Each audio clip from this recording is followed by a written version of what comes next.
Look, there's no doubt that America is plagued by three complexes: the military-industrial complex, the pharmaceutical-industrial complex, and the prison-industrial complex.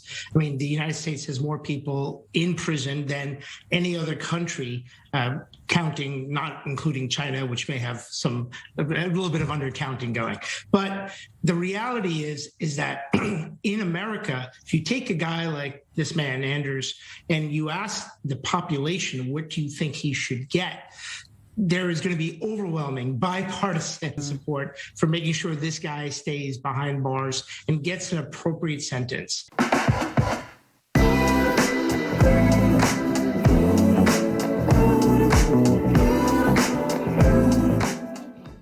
And to discuss this further, I'm joined by Norwegian politician Reid Dahl and criminal defence attorney and a former prosecutor, Vinoo Varghese. Reid, both gentlemen, thank you very much for coming on. But Reid, I'd like to start with you. Look, 21 years for killing 77 innocent people, many of them kids, and then asking for parole. Does he have any right to that? Well, firstly, thank you for inviting me on the program. And to answer your question, well, it is a tough question because if you ask me for my heartfelt, honest response, it's a hard no. The person we're talking about in this particular case is a cold, hard mass murderer who bombed the Prime Minister's office and went on a shooting rampage at a summer camp for political youths. And of those 77 innocent people that you mentioned, 33 were children. His crime was so heinous that no amount of punishment could fit the crime, so to speak. But the right to have your case for a parole brought before the courts in Norway is a vital part of our rule of law. Having said that, the general sentiment in Norway is that this is way too soon.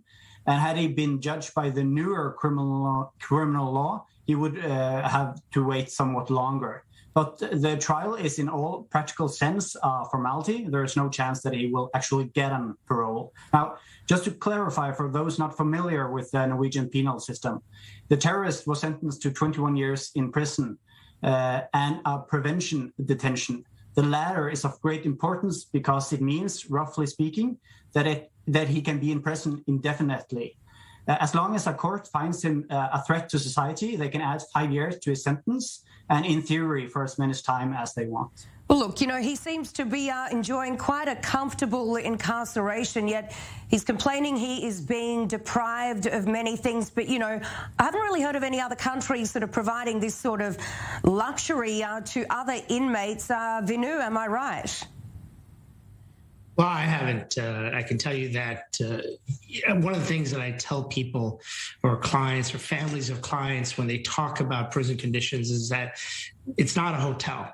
But it appears Norway has perfected or created a system of basically a hotel for their inmates. Now, I think the theory behind Norway's system is a good one: rehabilitation, reintegration.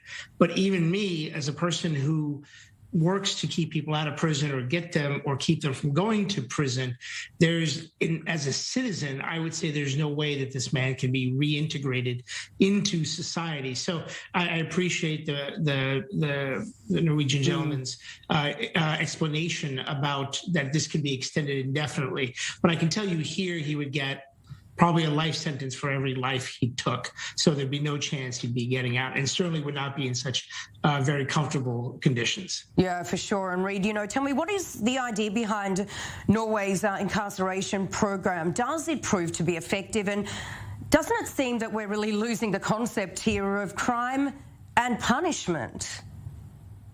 Well, the idea is the same as in most Western countries. Firstly, it's to punish the individual, to take their freedom away from them. Secondly, is to protect society against them. And thirdly, it's to rehabilitate the people and to reintegrate them into society as law-abiding citizens. Now, it's probably the last point that Norway has emphasized more than other countries. The question can be put somewhat simplified. Who would you rather put back into society? A person that have done hard time in a harsh prison environment, or a person being trained, so to speak, into a normal life? But does it work, as you say, or is it just liberal wishful thinking? The numbers show that Norway has quite a low rate of recidivism, meaning the share that is reincarcerated in prison with a new prison sentence. A recent survey showed that only 13% of female offenders and 23% for male offenders does a new crime that is punishable by prison. And the number of people incarcerated in Norway is around 65 per 100,000, which is also quite low, even though we put people in prison for things that other European countries do not, like speeding. So I think by and large, the Norwegian system is effective, but is it perfect? Not by far. And there will always be necessary to make adjustments to our system. Yeah, for sure. And, Vinoo, given what Reid just said about, these low sort of stats of people reoffending, do you think the US could learn any lessons from this, especially, given the huge amounts of money that American taxpayers fork out there for inmates? Look, there's no doubt that America is plagued by three complexes: the military-industrial complex, the pharmaceutical-industrial complex, and the prison-industrial complex.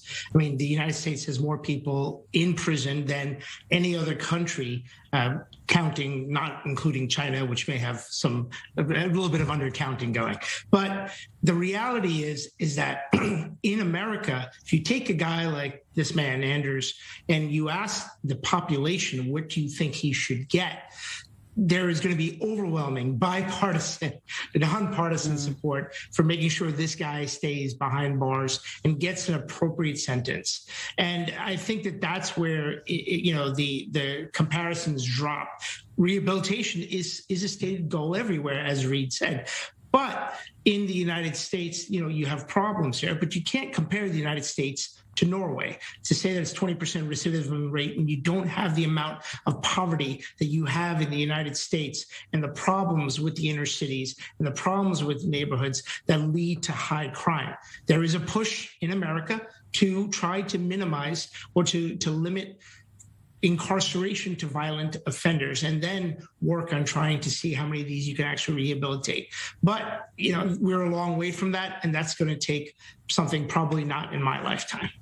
Yeah, all right. Well, Reid and Vinoo there, it's been a real pleasure having you both on. Some extremely important points you've both brought up there, and thank you very much for joining us.